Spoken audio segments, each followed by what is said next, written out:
Hey guys, what's up? It's Ambush, back with another Apex Legends video, and today I'll be showing you 10 advanced fencing techniques for Wattson and how to fully utilize her kit in Apex Season 11. I really hope you enjoy, and let's get right into it. Fencing technique number 1 is the door node. Now, how this thing works is basically you place a node on the other side of a door, and then you shut the door, and you can grab that node and create a fence through the door. And when you're doing that, if there's an enemy on the opposite side, they will get electrocuted by the fence, and it makes it a really easy kill. Fencing technique number 2 is that when you're placing a fence through one of the large sliding doors, it will actually shut the fence off when it closes. So this kind of creates opportunity for some really unique traps. You could do like a crossway fence like the one I have here, or you could do sort of the more simple and probably easier way to actually electrocute people and put it on a diagonal through the doorway so that when someone comes to open it, they obviously are right in the fence. Fencing technique number 3 is that you should always try and fence zip lines and gravity cannons, but especially zip lines. That one I really have to focus on because it's so easy to get people to fall into your fences when they're coming off a zip line because they either won't see it coming or just can't destroy the node. They have to come up the zip line and run through it.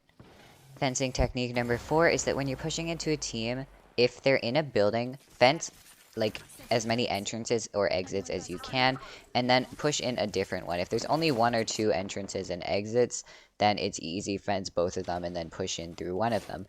But if you can fence off as many as possible and then push in, it makes your options, it gives you so many more options, and it gives the enemy so many less. Like, they can't escape through every exit, and it could end up saving your life.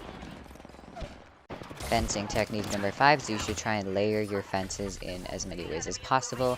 One of my favorite ways to do this is the hourglass fence, where basically you cover 2 entrances or exits and then put a cross in between them on both directions.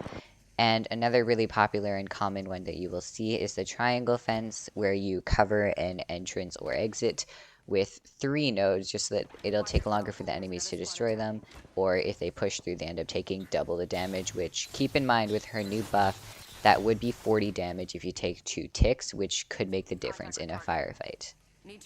Fencing technique number 6 is that you can use enemy Wattson's nodes for your own fences. This is really useful when you're basing up in a building and there's already enemy fences there because a team has either used them and moved on, or you just killed that team, because then you can use more nodes than the maximum Wattson has of 12 down at one time. Fencing technique number 7 is that with Wattson's new buff, her fences have half the time for their cooldown. So as you're moving through the map, just like place fences at random spots that enemies might go through, such as zip lines is a really good spot because they'll be kicked out into the zip line and most likely get hit by the fence. And just do that so that if anybody does get hit, you can notice them. Like here in this situation, I had just moved on from our fight and was looting a death box, and then back at that zip line I had fenced. Somebody crossed it, we knew they were there, and so we went in for the fight. Fencing technique number 8 is that you should try and fence behind yourself when you're running away from a team. If you're being hard chased by somebody, placing down a fence could be the difference between you living and dying. The fence will either slow them down because they go through it, or they will take the time to stop and destroy it, which will also give you a slight time advantage. Fencing technique number 9 is my personal favorite, and I use this one quite often in game in like really intense end zones. Me and my team try and take possession as much as we can. This is when you fence open areas.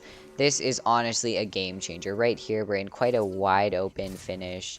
We're just outside of Skyhook, but none of the buildings are in the ring.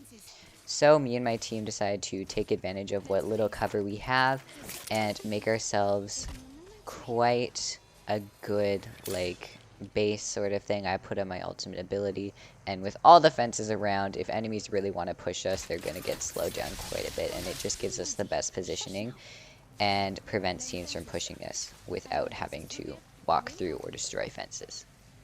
Our final fencing technique, number 10, is that if you place down a single node not attached to another one, so not a fence, and then use the Nessie emote and place a Nessie right on top of it, the Nessie will actually float above the node as if it's its own little stage, and it's absolutely adorable, and everybody in your lobby, sorry, will die immediately because of the cuteness.